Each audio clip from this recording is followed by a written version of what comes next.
Yo, what's going on? It's season 2, episode 1 of the Third and 10 podcast. Welcome in, everybody. I'm your host, Nathan Nguyen, joined always by my co-host, Brian Germinaro. Brian, how you doing? It's season 2, baby. We're here. Finally here, man. It's July. So, dude, football is just almost freaking football's here. almost here. We kind of bought the first fantasy football magazine the other day. We're getting ready. Getting ready for the start of a new year. And then the college football game coming out in what? Not too long from now, right? Yeah, 20-something days. It comes out the 19th, 16th if you want to pay some extra money. So Thursday? Yeah. 3 weeks? Have you pre-ordered it? I'm buying a day of. Okay, so are you trying to play it 3 days early, or are you gonna wait till the 19th? No, I'll wait for the 19th. You're a good man. You're a good man. I will not be doing that. I still have time to pre-order it, but I will be getting the deluxe edition, possibly the bundle. I know it's stupid to get the bundle. Get Madden with it, yeah. Yeah, and it's like it's $150, and it's, from a price standpoint, it does kind of make sense. No, I get it. I just won't be playing Madden enough with it. Like, I know if I'm going to get NCAA, I'm just going to be on NCAA. I'm not going to play Madden. I know, because I'm scared. That's what I'm scared of, because if I get the bundle, I'm going to play NCAA a lot, because it's been, 10 years since the last one came out. But, like, Madden, I know, because the Giants added so many different players I want to play with. It's like... right, yeah. We'll see, but... At the end of the day, I'm July is going to be a big month from a sports standpoint. So season 2, guys, season 1 was fun. As if you guys forgot, Brian joined me last season during the Washington game, the one where Tyrod Taylor threw a touchdown at Darren Waller. Basically, Waller's only a touchdown, but I won't dive in too much into that. But ever since then, he's been my guy, Brian has, and we're excited to have this first full season covering the Giants and talking about the sports world, having different guests hop on with us as well. And just, continue to improve our craft. And we hope you guys continue to join us along for the ride. So without further ado, let's get started. First segment of the show. It is called Inside the Giant, presented by SeatGeek. Use the code BELLYUPSPORTS to get $20 off your first purchase. SeatGeek, I'm telling you guys, whether it's concerts, comedy shows, sporting events, baseball season still going on, especially when football season comes back. Oh man, pennant race is about to start. Trade deadline is less than a month away. Exciting time. It's gonna get exciting. Exactly, and you do not want to miss any of the action. So use SeatGeek to get your tickets to go see the games in person. The official sponsor of the Third and 10 podcast. Again, use the code BELLYUPSPORTS for $20 off your first purchase. So, July 2nd is going to be a big night for the both of us. For those of you who have HBO or have HBO Max, you'll be joining us along for the ride because the New York Football Giants are going to be on Hard Knocks. We knew about this about a month or so ago. But actually, they released a trailer that was very, very interesting this past week. I watched it. Brian, you watched it. We were super excited. Very interesting towards the end of the trailer. But for those of you who haven't seen it yet, we got it right here for you. New York Giants are now on the clock. We should stay and pick, right? This is Atlanta. What are you thinking? Our team's not built. We're still adding pieces, but we still have the draft and free agency. What about Brian Burns? Have you looked at Brian Burns? We would have to trade like 2 2s, and then you have to pay him $29 million.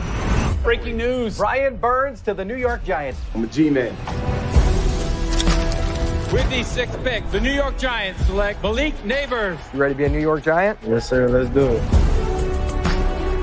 I am 5 months from the surgery, so progressing that.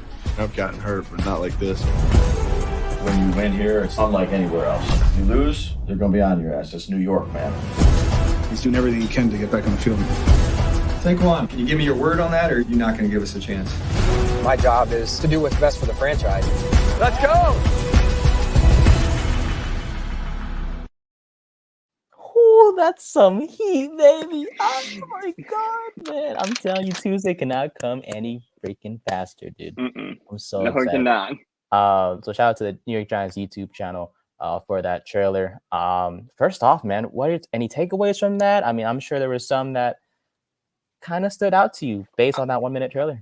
There's a few takeaways. The main one is two big ones for me. One is the Saquon Barkley decision. I think that, of course, is what, if you know how to make a trailer, that's the storyline that's going to grip Giants fans. And the perfect way to tease it with Joe Shane going, "Are you going to give us a chance?" I think this is going to completely clear the air of what happened during those negotiations because we don't know exactly what happened. We're going to get a clear picture. Did Saquon Barkley give the Giants a chance to counteroffer? And based off that trailer, I'm going to say no. I don't think Saquon gave us a chance. Now, of course, you can take any clip out of context and twist it to get views. That might be, talking about something completely different. I'm just saying, based on what I'm seeing, based off what I've heard, Saquon Barkley is not going to look good in this. And the second thing I'm taking away is I'm hoping this documentary takes away this weird narrative that Malik Neighbors hates being a Giant, all right? I'm hoping that draft night, we're going to see him excited, smiling on the phone. We're going to get full coverage of Malik Neighbors' visit to the Giants, and we're going to see that he's actually excited to be in the NFL and get all of these morons to stop coming up with Malik Neighbors wants out as soon as possible. Yeah, 1000%. Yeah, to piggyback on you, the Saquon thing is going to be a big thing to watch because it just, as we just saw, it just seems like, Joe Shane was wondering like, hey, are you gonna let us offer you? And as we know, Saquon tweeted out when someone asked him about the contract, he was like, yeah, it's hard to look like a villain when the team never offered me anything. Yeah, but the trailer kind of does. The trailer kind of, it kind of makes you look like you're lying, Saquon. And, you went to Philly, so I don't want to give you the benefit of the doubt. Hey, as they always say, somebody's lying. Someone's lying. It's Saquon. It's Saquon. It looks like it is Mr. Barkley himself. So it'll be interesting to see how, Joe Shane and Brian shit himself. He's like, oh, crap. He's like, they really did me like that, huh? Back. Hey, he stabbed us in the back. We do it right back to him. That's how it is in life. Yeah. But honestly, I'm excited to see that. Excited to see how Shane and Dable react to, because I'm sure they're gonna show like, oh yeah, Saquon signed with the Eagles. I'm interested to see what or how the both of them react to that because it's one thing for your star player to leave, it's another to see him go to a division rival in the Eagles. So. Let's see if there's any dislike between the two parties, but we shall see in the show. I don't know if we're gonna get dislike in this, but during the season we'll see it. That first home game with Saquon, he's gonna hear the boo birds. A lot of them too. Oof. Yeah. It's funny how a few years ago we were excited to see him on the team, as our franchise running back, and now all of a sudden we're about to be booing him for a good amount of time, unless he comes back. But I doubt he's coming back. But that's not the point. Well, he's not coming. After what happens, I think week 8, he's not coming back. Oh, definitely not. Another thing that I want to talk about is Brian Burns. They were talking about it. Joe Shane was like, yeah, we're going to have to give up, two second round picks, and they only gave up one, right? Yeah, if I'm not mistaken. Yeah, they only gave up one. It was a second and a fifth. Yeah, so at first they were probably thinking like, oh, it's going to cost a lot to get Burns. At the end of the day, a second round pick, a fifth round pick, and a swap of fifth round selections. Yeah. Literally, not that bad of a package at the end of the day. So, I don't know if you noticed. Oh, go ahead. I'm sorry, buddy. Also, I think we're going to see like the trade negotiations. I think they're probably the first call with the Panthers was probably 2 second round picks, and then when the Panthers realized there was no market for Brian Burns, that's when the price is going to come down. I don't think it's Shane. I think it's the Panthers being like, we got nothing. Let's just move them. 1,000%. I don't know if you saw, but you could see Shane Bowen's face for like a cool half a second to a second. I think his eyes lit up when he heard Brian Burns in the conversation. But I mean, I don't blame, because when you're the new defensive coordinator, you already have Thibodeau, you already have solid defensive guys already. You add in a guy like Brian Burns, man, that linebacking core is sick. Oh yeah, it's deadly. Because obviously they're edge rushers, but they're basically linebackers. You have Thibodeau and Burns on the sides, Okereke and McFadden on the inside.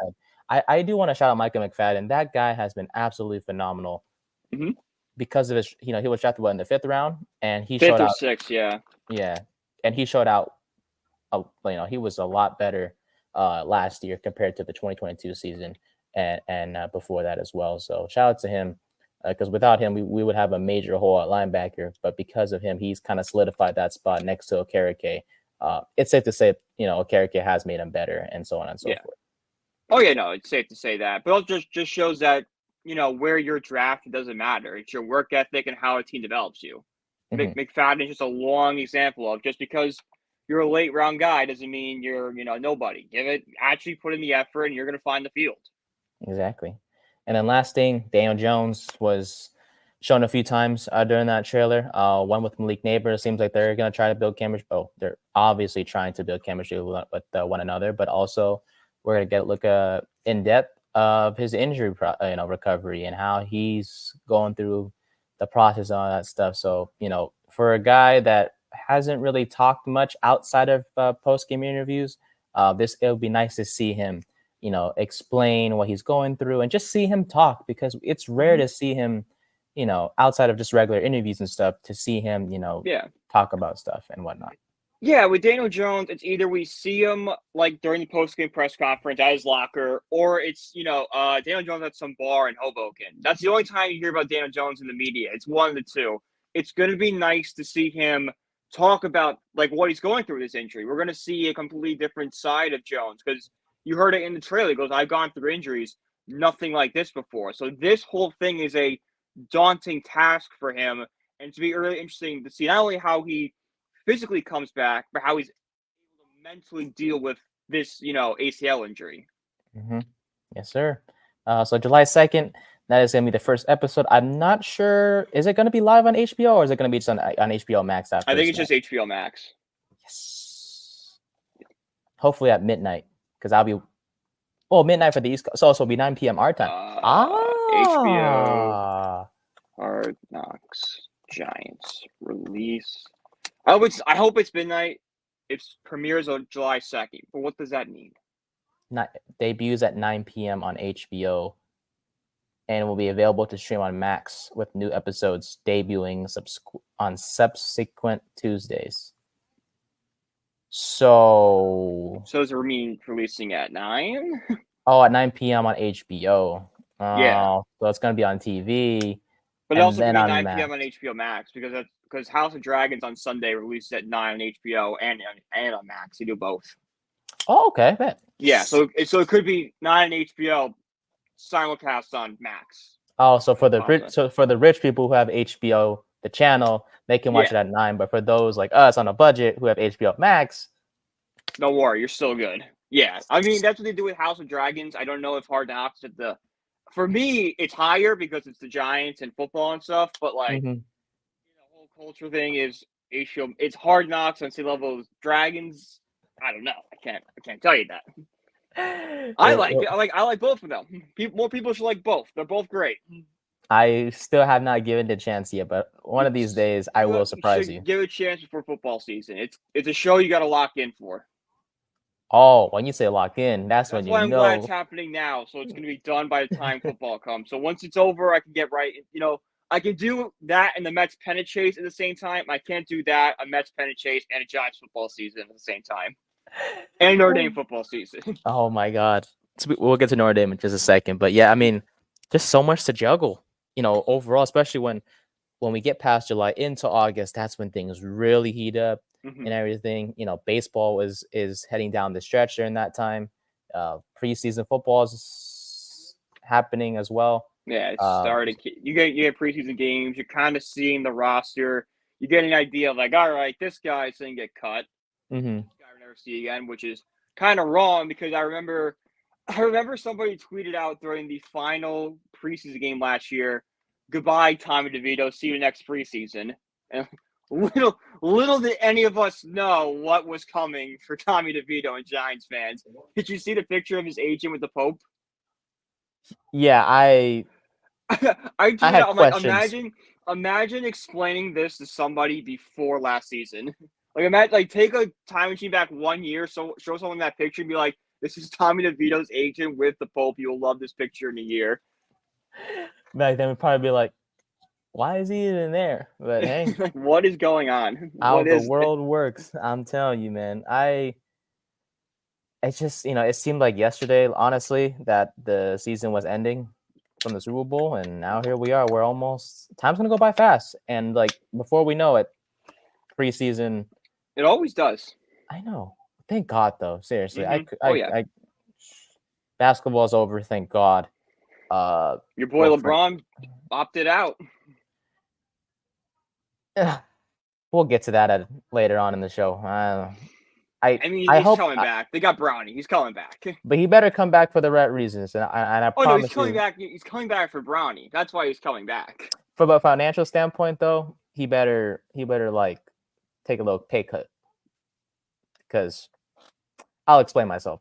Anyways, so with Hard Knocks coming out, obviously in a few days, until the season starts, I want to have each of us give a bold prediction with each episode, and we'll write it down, we'll record it, obviously, and then that way, throughout the season and when the season ends, we'll look back at it and say, oh, okay, we sounded smart on this one, we sounded kind of weird on this one, stuff like that. So, would you like to go first with a bold prediction for the Giants? Yeah, I'll go first. I'm going to say that Brian Burns finishes in the top 5 of Defensive Player of the Year. Wow.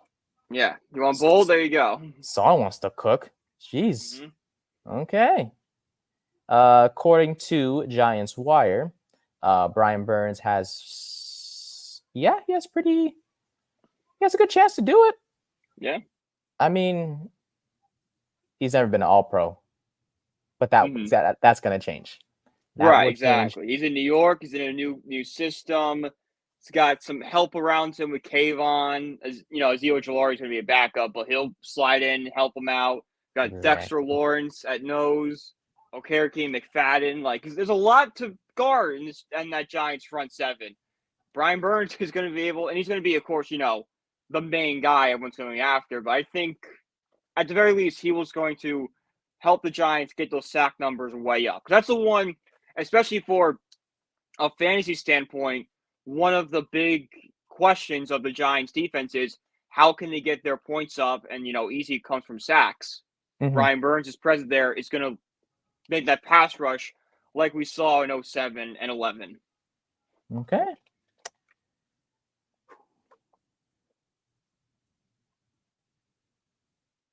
I don't know if I should want to cook this up now or wait. I'll do it. Daniel Jones will throw for 4,000 yards at least. Wow. I believe it. I know he's never done it. Obviously, he's barely reached 3,000 yards. Mm-hmm. However, you have Malik. You have a well-improved receiving core. I do think Theo Johnson will make a big impact for him. For Jones, will make things easier for Jones in the passing game as well. He's a vertical threat. So overall, Daniel Jones will throw for at least 4,000 yards. So that is one bold prediction from me, one bold prediction from you. In the next episode, we will, give another prediction. Give that one. And it will go from there. So shout out to our first segment, Inside the Giant, presented by SeatGeek. Use the code BELLYUPSPORTS for $20 off your first purchase. Okie dokie. So we're going to shift from the NFL real quick to the college game. For the college football game that's coming out, 20 days from now, right, Brian? Yeah. I will likely be rebuilding either Oregon or Colorado. Okay. But who will you be rebuilding? So I got a few schools in mind. Okay, First school I'm going to do is Notre Dame, obviously. of Big course. Notre Dame fan. Build them into a dynasty. Go Okay. from there. Then I'm going to do Army because I think it'd be really funny to do a military school. Make Army national power. Throw us back to the days of World War II and the Cold War when Army and Navy were playing for natties every single year. And then after that, I'm going to do SMU because they got the death penalty and rebuild that into an actual power program. If you know the story of SMU, you know how cool that's going to be. Okay. Army though? Yeah. Will Army, you be will you be running the triple option? haven't decided that yet. Okay, I was gonna say because I don't know if they're built to pass. I don't know if I'm going to run triple option or I'm definitely going to do a run heavy team, but I'm also kind of want to do a little bit of modern stuff. We'll figure it out. Imagine being a receiver in Army's offense. Ugh. We can change the offense. I know the recruits there are not good, but give me a few recruiting classes. I can bring in some good receivers. You have to go fight. You have to go fight in the Middle East for a little bit before the NFL, but What is your convincing point to bring prospects to Army, for example? Like how would you convince them to be like, come to Army over like a Bama or Ohio State? that's next to impossible. Like I know in college football it's easy. In the video game it's easy because you just play the game, give them points and stuff like that. But if I was to do it in real life, I would say you get an education at one of the greatest schools in America. You're at a historic program that everybody knows. Like everyone knows what West Point is. At your fingertips, you have access to, thousands, of different facilities and, history. If you kind of just like to be kind of a Swiss Army knife and be an athlete and, a student and learn, this is where you should come. Apparently, Be a you more can. well-rounded individual than just a football player. Apparently, you can DM players in the game. So I'll be like, "Hey, John, Hey, John, come serve your country. you up?" Hey, John. But we're talking about college because our second segment is called Subway Alumni Opinion. And I was confused as you are, our fellow viewers and listeners, because I thought Brian would want to name this segment after the Irish, and apparently it is named after the Irish. But basically, Subway Alumni Opinion will be a every episode segment in which this is gonna be all Brian, guys. This I will not have any say, and I'll have some opinion, but rarely will I do. Because this is gonna be a specific Notre Dame segment covering the football team, obviously, what to expect, game previews for the Fighting Irish, and as we honestly, I do hope you guys, get back to the college football playoff, which you guys probably will. We I mean, should. it's 12 teams. If Notre Dame doesn't go to the playoffs this year, there was a massive failure somewhere. Exactly. A massive failure. Like so much so we have to really examine this coaching staff. Which is still under Brian Kelly. It's under Marcus Freeman now. Brian Kelly left this 2 years ago now. This is Freeman's third year at the helm. And this is why I will not be part of this segment. So, Brian, this is all you. A couple questions for you about this segment. Why is it named Subway Alumni Opinion? And second, who are some players that we should be keeping an eye on if we're looking at the Fighting Irish? Okay, so to understand Subway Alumni, we have to do a little history lesson here. So Notre Dame was founded as a Catholic institution back in the day when there was very heavy Catholic discrimination in America. Catholics weren't allowed to get jobs. There were signs saying no Irish allowed, stuff like that. So Notre Dame was founded so Catholics had a place to go, get a higher education, and be at the same level as everybody else. Notre Dame started playing football, started getting pretty good at it, wanted to join the Big Ten Conference. I forgot exactly what year it was, but it's early 1900s, 1910s. Want to join the Big Ten, and they're denied by Michigan because I believe the athletic director was extremely anti-Catholic and was against letting Notre Dame into their conference. So Notre Dame is behind the eight ball. They're not in this big conference. They can't compete with schools like Michigan and Ohio State, and get the same level of recruits. So what do? They pivot and become the first national brand of college football. Back in the day, college football was very regional. Sure, you might get a Michigan fan in Connecticut and New York. That's because they're a Michigan alum, not because they're watching Michigan every Saturday. Michigan fans with the Michigan, Boston College fans in Boston and Massachusetts, Bama fans down in Bama. That was really it. It was a very regional sport until Notre Dame. Notre Dame started scheduling games against schools like USC, Army, traveling out to the West Coast, traveling to the East Coast, playing games at Yankee Stadium, playing games, at the Coliseum on the West Coast. And that created this national brand because everyone's watching the Irish now. It's not just people in Indiana, it's coast to coast are watching the Irish. And if you're, Irish Catholic, here are these guys that are just like you, beating up some of the best schools in the country. Of course, you're going to resonate with that. Since it became so big, there were a network of fans that had no connection to the school.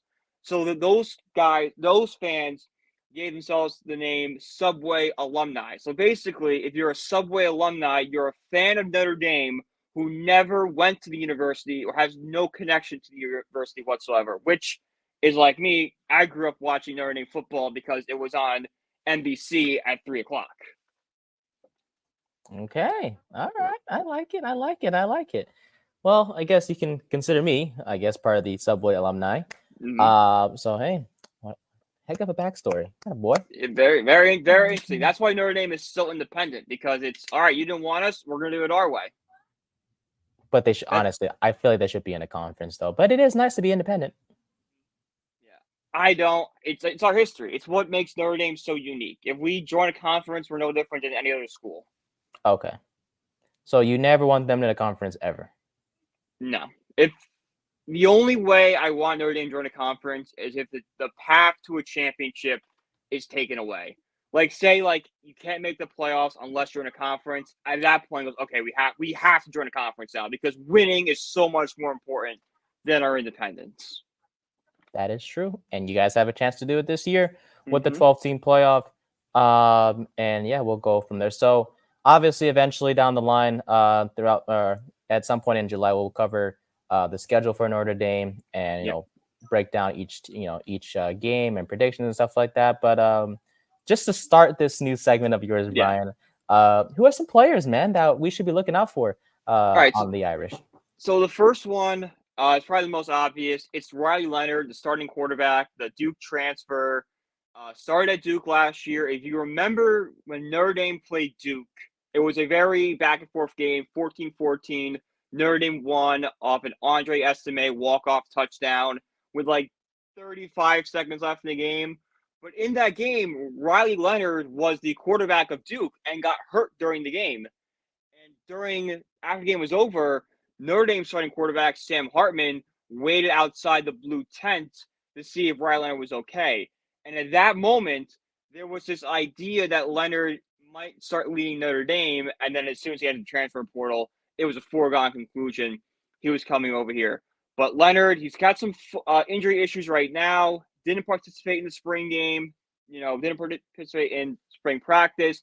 He should be ready to go for week 1 against Texas A&M. And this kid is going to be really exciting to watch. If you watch him at Duke, imagine what Al Golden's going to do with him. He's going to be really, really fun to watch. The second guy I watch, I would say he's the number 1 receiving threat in this offense, and that is tight end Mitchell Evans. Notre Dame is offensive lineman and tight end U.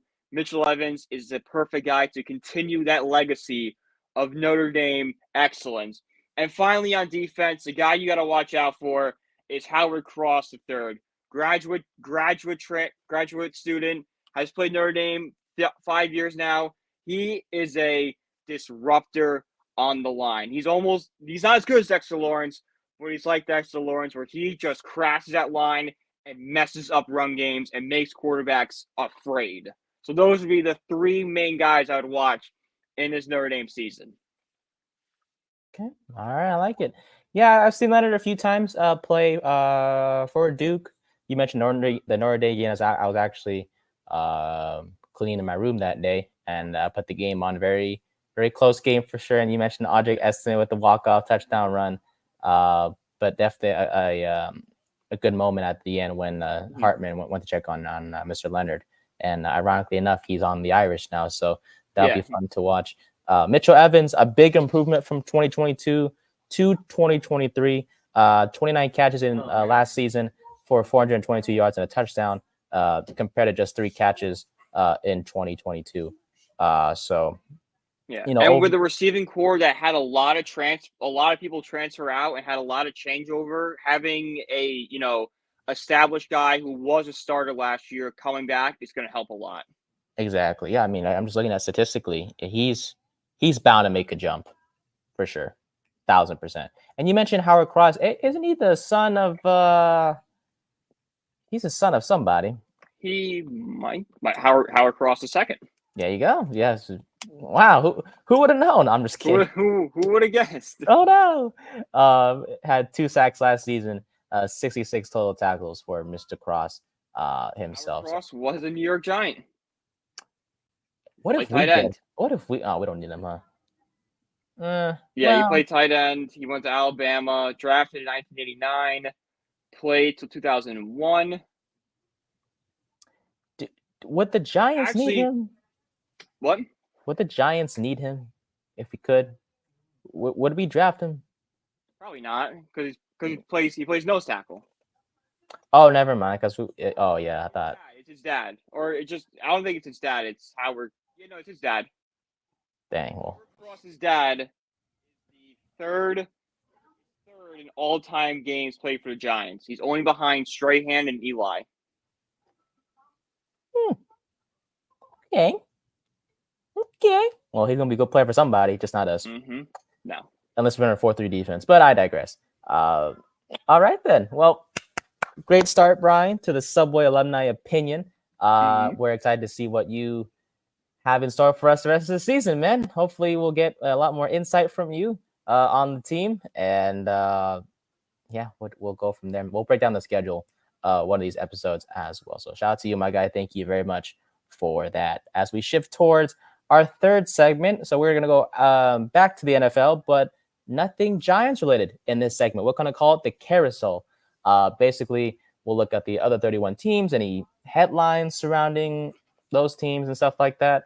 I think we discussed Brandon Ayuk before, so I don't think we need to dive too much into that, although he was on a podcast and he did say if it's not the Niners, he's interested in the Commanders or the Steelers.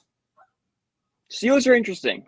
Steelers are definitely the interesting one. Like, Commanders makes sense. He wants to go play with Jane Daniels again. I mean, Steelers would be cool. He would be wide receiver 1 there. He would definitely help out Wilson and Fields get better and make that Steelers offense just a little more dangerous. They do need some receivers because outside of George Pickens, a lot of uncertainty. I think their second guy is like Van Jefferson. So I'm and even like George Pickens, like, I like him, but like, he's not a wide receiver 1. Like, he kind of took a step back this season, I feel. I would say he's not a wide receiver 1 yet. No, but yeah. As of right now, I feel like we all anointed him after his rookie, like, oh, this guy's going to be it. And then we just kind of never saw the next step. Exactly. So, yeah, I mean, Ayuk would fit there. With the Commanders, obviously, it'd fit. But apparently he does, if possible, want to stay in SF. And I don't blame him. I mean, California is a nice place to be. But you got to, the money has to make sense. And apparently it has not. No deal hasn't made yet, so we'll see what happens with that. But I want to cover the Chiefs real quick because apparently the NFL wants to make a holiday romance film about the Chiefs with the Hallmark Channel. Now, for you guys who don't know, the Hallmark Channel is a heartwarming channel. It sucks. Yeah, it's terrible, dude. Holy cow. We could horrible. If you don't know what the Hallmark Channel is, God bless. I want your life. Thank God. Like they saved themselves. from that. But it's gonna be a rom-com. It's gonna be called Holiday Touchdown, a Chiefs love story. Of course, it's Christmas. Because why not? Every holiday, every Hallmark movie is Christmas or Valentine's Day. Every single one. So it's gonna be in Kansas City. Fans will be able to see the scenes at Arrowhead Stadium. So the movie's basically gonna be shot. It's Taylor Swift and Travis Kelce. I don't know why they're doing this, man. Money. Capitalize on the new eyeballs they have. So there's not going to be any Chiefs players in the movie, but it's going to be starring Tyler Hines from Shifting Gears, Hunter King from Two Scoops of Italy, and Better Call Saul actor Ed Begley Jr. I only recognize one of those people from Better Call Saul, and I just know the show. I never watched it. The other two, can't tell you. I don't get this story. So basically, oh my God, why are we doing this? I mean, the hockey did it a few years ago. They had, I don't know if the NHL was involved with it, but they had similar story. A Rangers player got hurt, was rehabbing in Hartford, and it was a love story. Okay. What are we doing here, boys? This is cringeworthy. So it's gonna be It's about on the Hallmark Channel. Everything's cringeworthy in the Hallmark Channel. Yeah, but like, shouldn't you learn your lesson already? Like, if it's cringy, don't like, you know. No, they haven't. They keep making them. There's 1,000 movies. They're all the same. Oh my God. So it's gonna be about a super fan named Alana Higman who's determined to win the team's Fan of the Year contest and the fan engagement director. The two begin to feel romantic tension as Derek evaluates whether her family deserves to win the contest. But when Alana's grandfather loses his vintage Chiefs winter hat, she begins to question her future with Derek unless a little Christmas magic can throw a Hail Mary. I thought this was going to be like a football player. This is about two people that work for the Chiefs. This is the dumbest thing I've ever seen in my life. What is this? Who wants to watch this? No one asked for this. Like, if you can at least make it a football player and make it like semi a football movie, you might get some eyeballs on it. Because, like, all right, it is still like the movie Fever Pitch, which is about a baseball super fan Red Sox. There are baseball scenes in the movie. All right. So yeah, you might get a baseball fan to watch it. Make it about an athlete falling in love with a super fan. That's every super fan's dream. Like this is basic. You could make this about anything. You can make this about Disney. You can make it about Target. Like, who's the Target super fan? And they fall in love with the marketing director. This is not a football story. And apparently she's questioning her future because her grandpa lost his Chiefs hat. What does that have to do with anything? Because your grandfather lost that hat? Yeah. Like, just go buy a new one, bro. It's a vintage Chiefs hat. I bet you I can find a vintage Chiefs hat online for $5. Bro, on eBay for like $2, if anything. Right here, $20. This is ridiculous, bro. All because of Taylor Swift and Travis Kelce. Oh, see, that's what I thought it was at first. Like, oh, it's like the fan, a football player falls in love with a fan. Like, all right, this is very clearly like Travis Kelce and Taylor Swift trying to make. If they did a story like that, I still think it's stupid.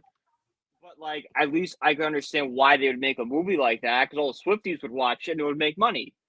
That movie sounds boring. You could be an extra though in the movie. If you're available from July 6th to the July 27th, you could do it. Yes, they will pay you $150 a day. That's not enough. Really? Nope. Being a Hallmark movie, I mean a lot more money than that. From July 6th to the 27th, $150 a day. How many days is that? They might lose money. They will lose money. Oh yeah. I don't. Hey man, I'll watch it. I'm not. No, you make $3,000. You're gonna make $3,000 if you work every single day as an extra. Oh, that's $3K, dog. Oh, you might have to rollerblade. Oh, yeah, about that. I don't know. I'll rollerblade, but it's gonna be funny. Take away from the story. Gotta kill somebody. Oh yeah, I'm gonna kill the actor. Other than that, we don't have anything else from outside.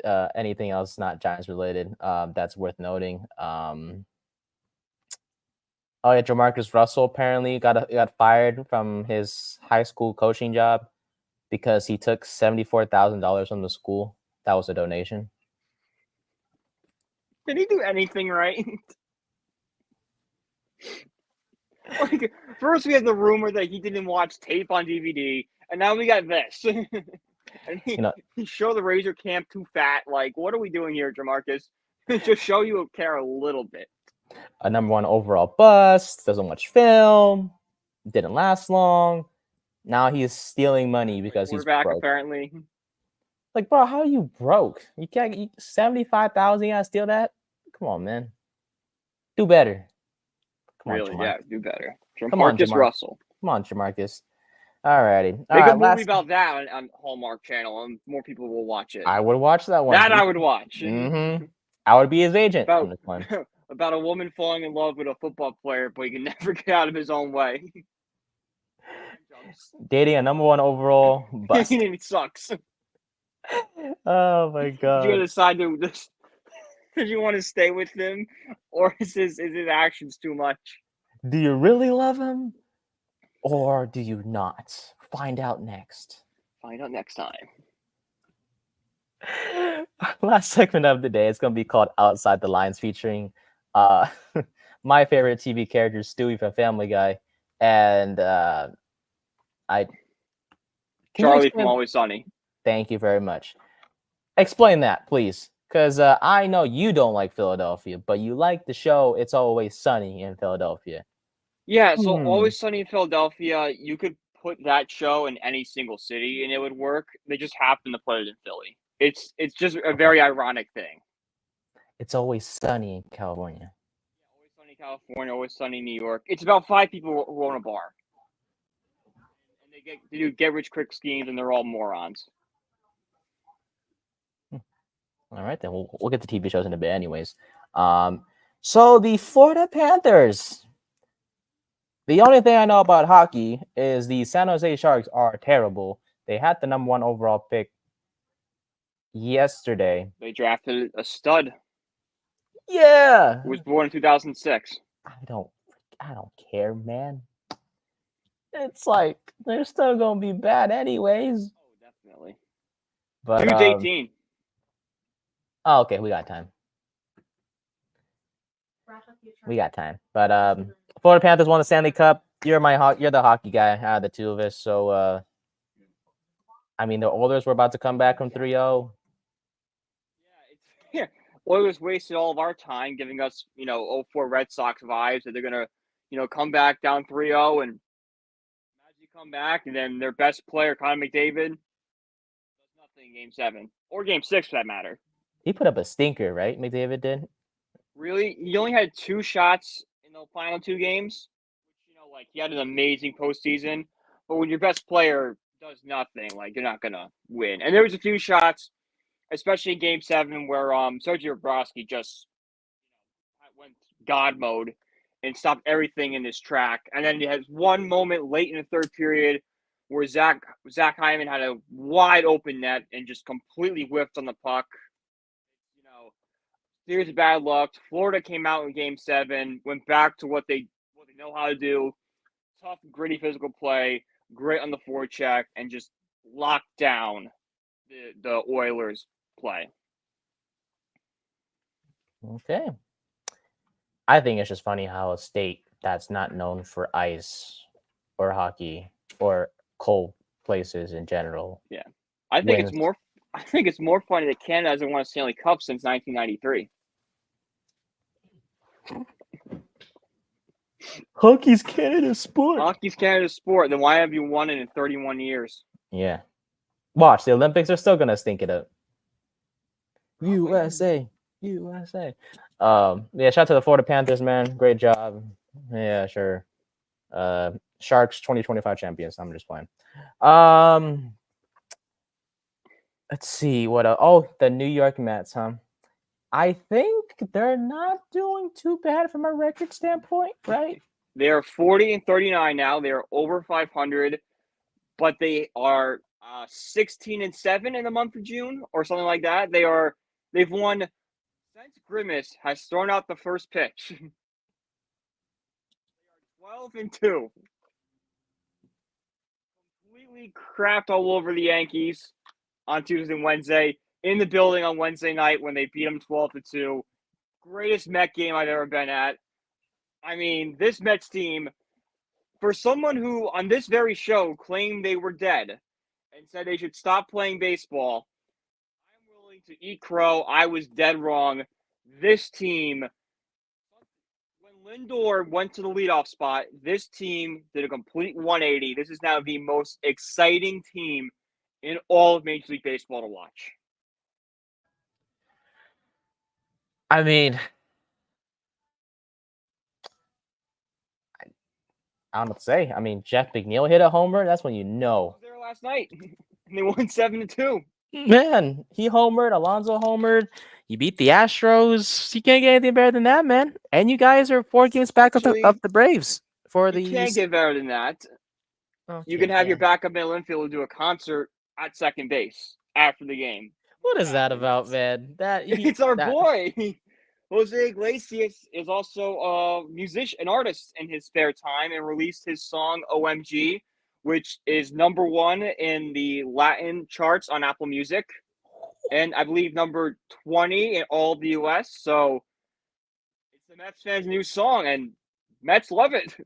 It's Grimace, and oh my God, I never would have thought those two would revive the season, but they have. And the vibes are just great right now, right? Like, if you look at the video last night, I don't know if you can pull it up. It's all over. I tweeted it out. It's all over Twitter.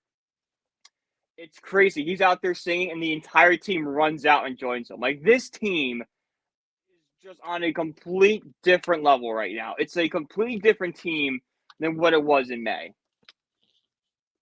I'm just like it. So it took Grimace and a song for you guys to just ball out the way you guys have done. So it's honestly unbelievable.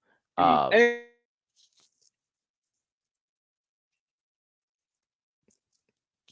think I lost him. Did we lose him?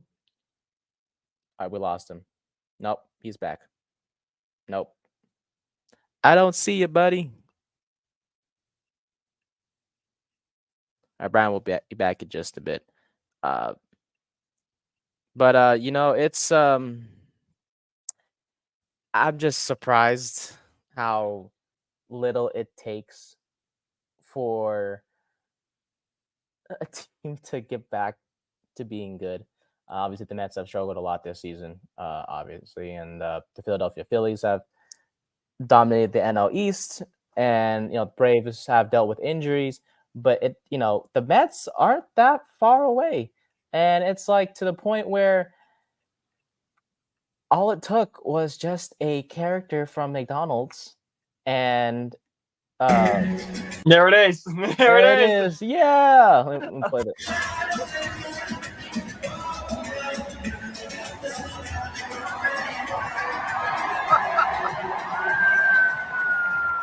It's the fans' reaction to it, but it's very, very funny. Oh my God. Like, how can you not be over the moon if you're a Met fan right now? How can you not love this stuff? Oh my God. And it helps the song is very, very, it's been stuck in my head all day. It's a catchy song. It's catchy. It's catchy. I love it. I really do, honestly. He, a hell of a singer, though. Bro, you should just, you're a backup infielder. You're doing pretty decently, so don't retire this year, but, in the offseason, if you're not coming back to the Mets, just go into music full time. You're doing great there. You become a great musician. Seriously, he has a future, though. Seriously. I know a lot of, there's some players, pro athletes who, they think they could sing or rap. Nah, this dude. This guy actually can. This guy actually has talent. Exactly. So I love the song. You love the song. Mets are winning games now. It is good to see the Mets win. Seriously, and you know, people are like, "Oh yeah, the Yankees and all that," but yeah, when both Yankees New are York teams, struggling. see, Struggling. They're 3-7 in the last 10, and have just been getting shelled. Like they won 16-5 last night, but they lost 9-7 on Tuesday to the Mets. They lost 12-2, and they lost 9-2 on Thursday. This team has got major holes in it, and outside of Aaron Judge and Juan Soto, there's no one in that lineup really doing anything.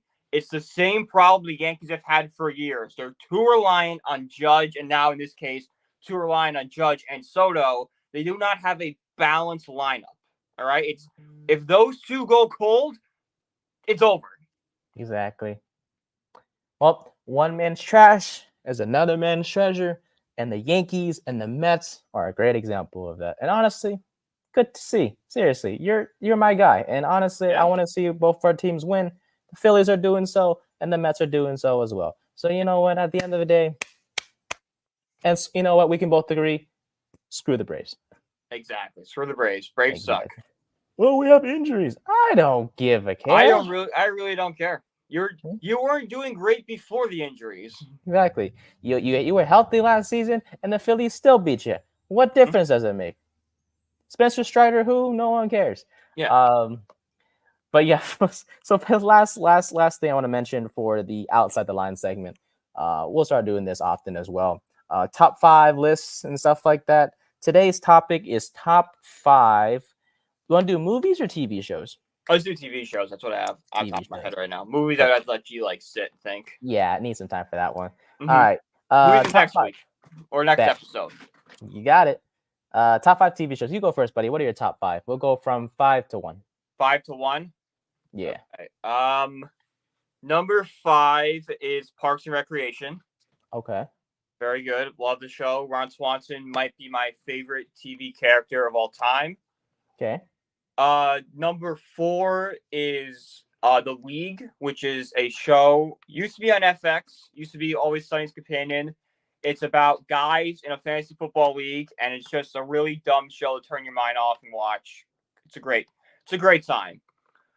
Number 3 is going to be The Office. That was the first show I ever sat and binged. It got me into loving binge watching.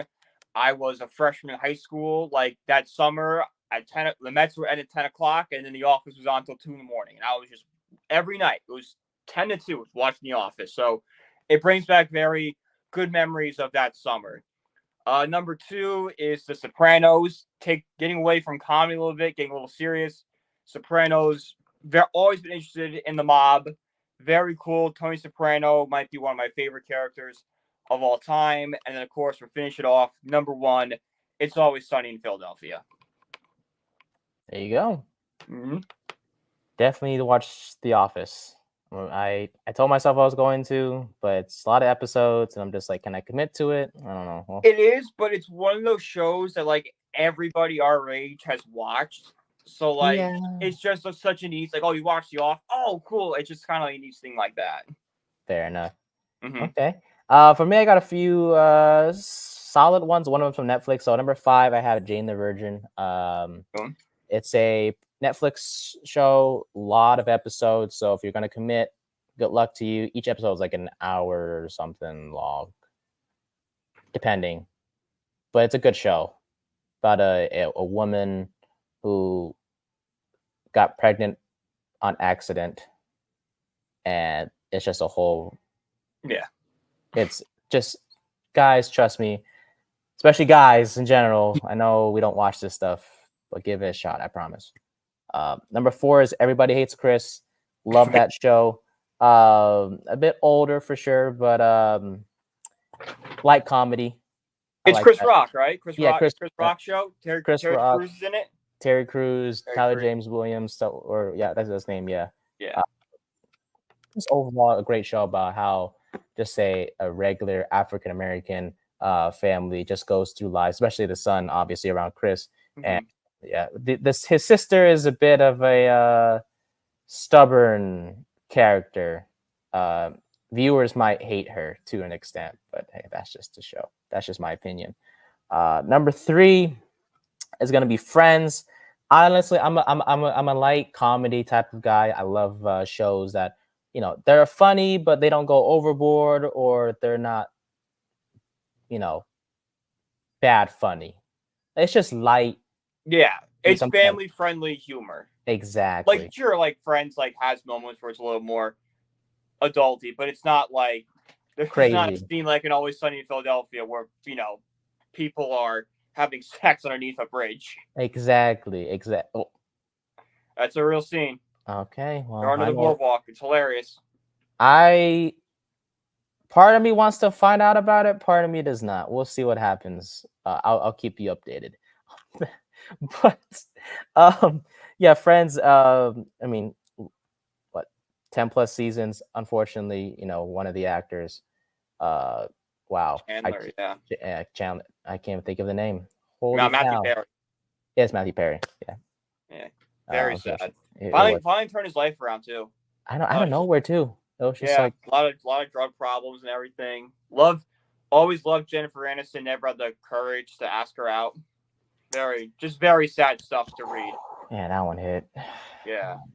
But He always like I've heard interviews. He always like say like, "Oh, hi Jennifer," and then go to his dressing room, just like curse himself out. Like, "Oh, this guy needs so much help. Go better help, people. Go to better help. Go therapy. I know. Don't end up like that." 1000%. Yeah, I just he was just a great actor. He didn't start just started in a lot of other films and stuff. And yeah, he was one of my favorite characters on the show, man. And it's just for him to see him pass unexpectedly was definitely a heartbreaker. But yeah, Friends, a lot of seasons, but at the end of the day, just a great show. So if you haven't, give that a shot as well. Number 2, Ted Lasso, man. Oh my God. I know it's Apple TV exclusive, but Ted Lasso. If you have an iPhone, you have an Apple TV account. Exactly. It's a thing that no one really knows about, but if you have Apple, you're in. Exactly. That's what I'm watching all the Met games on Apple TV. Apple TV's all right. I have to say. It's all right. All the national streaming, they're probably the best. Fox is the only one that comes close because ESPN is horrific. Like, the Fox World Series coverage is okay. I hate John Smoltz. Like, really? Yeah, he just calls the game like he hates the modern game. He talks about how like the 90s was so much better. It's like, dude, you're not analyzing the game like you should. You're analyzing it like it is 30 years ago. Adapt to the times. Like, it's sure pitchers aren't going deep in the games anymore, but because they're throwing harder and we have more information on the elbow that if you throw more innings, your elbow's going to get hurt more. That's what it is. You have to learn that. He doesn't. He's very stubborn. He's very much old man yells at cloud type guy. Thank God for Joe Davis. Yeah, Joe Davis is great. Love Joe Davis. He's so good. Yes. Oh my God. His calls. I've always thought Joe Buck was a better baseball announcer, and when I heard he wasn't going to do World Series anymore, I was actually kind of upset because to me, his voice means a big baseball game. Joe Davis has slid in and done an unbelievable job replacing him. Unbelievable. Out of the park. Mm-hmm. Next episode, top 5 announcers. There we go. Commentators. So wait, for that, is it going to be like just national ones, or can we do like local guys? It could be local, anyone. Perfect. I have a feeling you have some good ones. I got some good ones. Okay. But Ted Lasso, yeah, my second favorite show of all time. About an American high school football coach goes to England to coach a soccer team. No knowledge of soccer whatsoever. And honestly, the beautiful thing about it is rarely about sports. Like, soccer is covered, obviously, to an extent, but it's the story behind him, the coach, to be exact, and just the players, how they go from just a separated group of guys to just coming together as a family. Y'all got to give it a watch. It's 3 seasons long. Episodes between like 40 and 50 minutes. Mental health is one of the big topics during that show as well. And honestly, I love it. I watched it recently for the second straight time. All the episodes, every single one, didn't miss a second. It felt like I never watched it before, honestly, but I just enjoyed. I love the show. So shout out to Ted Lasso. I've always thought with Ted Lasso, like I know like it's over now, like they've done 3 seasons, they're done. If it's a movie, if it's a TV special, they should do one with Lasso coaching the U.S. national team, like in a World Cup or something. Wouldn't that be fun? Ooh, Make it a movie, make it like a like a 4-episode thing.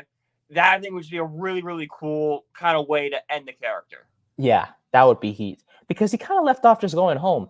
Like, that doesn't mean anything.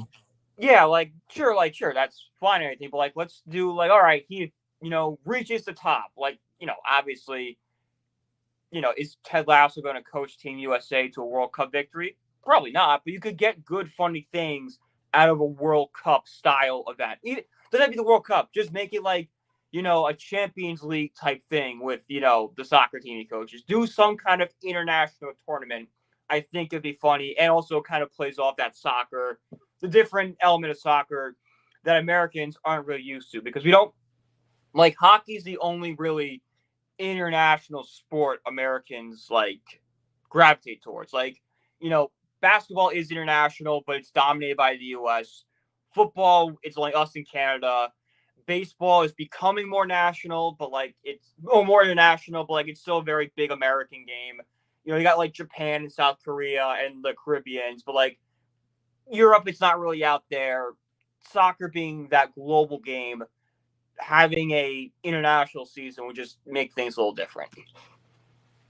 And it sucks how he won't be able to work with the players that he coached in Yeah. England. But then again, that's why new cast of characters, see how he, works. That's why you make it like a movie. Like, okay, this is just a short thing. This is just basically like about Ted Lasso. None of the other characters matter. It's a Ted Lasso story. Exactly. And just like you said, end his character, kind of give viewers like, okay, this is a good way to end things. So yeah. Hey, go tell Apple TV, bro. Yeah. Tell him. Go pitch it to him. Mm-hmm. You better get credit though. Oh, I better see some money. And then number one, as we saw from the thumbnail earlier for the segment, Family Guy is my number one favorite show. Honestly, I wasn't able to watch as a kid. Started watching it actually first year of college. I was working at a burger restaurant called The Habit. I would come home. I had Hulu, never used it. Saw Family Guy, and I was like, you know what? Screw it. We're going to watch this. So every time after I came home from work, which was like at 11 to 12 at night, 1 in the morning sometimes, family would be asleep, I would literally just turn on Family Guy, and I was hooked. And, all the characters are just relatable and funny, especially Stewie's my favorite for sure. Just a Boston animated family that just goes through life, and they make bad decisions sometimes, but it is the humor of it that always gets me. So Family Guy is number one. So yeah, that wraps up our first top 5 list. That wraps up our Outside the Lines segment. And that wraps up our first episode of season 2 of the 3rd and 10 podcast. Like I said, we got a lot of great things coming for you guys this month and in August. And of course, when the NFL season starts. So make sure to subscribe. Make sure to, turn on the notification bell for new episodes coming out as well. Our YouTube channel is improving on a weekly basis. So, if you haven't, make sure to subscribe on there as well, because we got clips from every episode on there too. So look out for that. Other than that, I can't give you guys much of a preview for next episode other than announcers. Yeah, announcers for top sure. Announcers. And then depending on when we do that next episode, which it could be the day of the Hard Knocks release, or it could be the day after, because we don't usually record on a Tuesday, so we'll have to figure that out. Yeah, but we know for sure, probably Thursday for sure, maybe as long as your schedule works, Brian, with us. Yeah, I should be. I might be in an undisclosed location, but Thursday should work. Undisclosed location. Yeah. What is Brian doing next? Where in the world is Brian? Where's Brian? Basically, where's Waldo? It's a really crappy version of Where's Waldo. Where's Brian? Oh, he's got a beer. Oh, crap. It's like, oh no, somebody's never mind. He'll be fine. He's fine. He'll figure it out. You can follow us on everything social media at 3rd and 10 Pod. You can follow me on Instagram and Twitter at Nathan_Nguyen24. You can follow my guy Brian on Instagram as well at Brian P1016. P1016. Okay. Yeah, and on Twitter at Brian PG1016.